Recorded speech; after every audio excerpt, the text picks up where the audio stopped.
ప్రతి ఒక్క కార్యకర్త చేసిన త్యాగాన్ని గుర్తుపెట్టుకుంటాం. అదే సమయంలో మీ అందరికీ ఒకటే విజ్ఞప్తి చేస్తున్నాను. నేను బయట వస్తే కిలోమీటర్లు పరిగెత్తిన కార్యకర్తలు ఉన్నారు. అదే పని.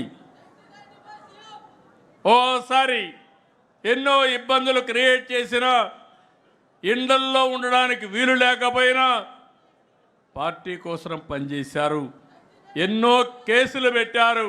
మా తమ్ముడు చెప్తున్నాడు, తప్పకుండా 95 సీఎంగానే ఉంటా. మీకు డౌట్ ఏం అవసరం లేదు.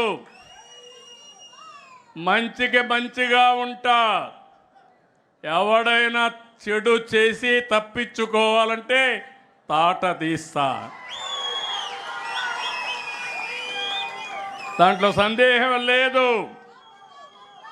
శ్రీకృష్ణుడు కూడా తప్పలేదు, దేవుడికే తప్పలేదు. తప్పు చేసిన వాళ్ళని శిక్షించకపోతే మంచిని కాపాడలేము.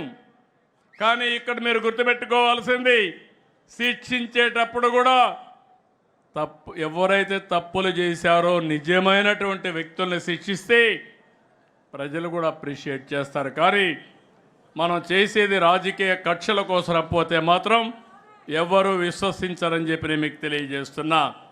ఇంకో పక్క నేను ఒకటే మీ అందరికీ హామీ ఇస్తున్నాను. ప్రజాస్వామ్యంలో పార్టీ కార్యకర్తలు చాలా ముఖ్యం.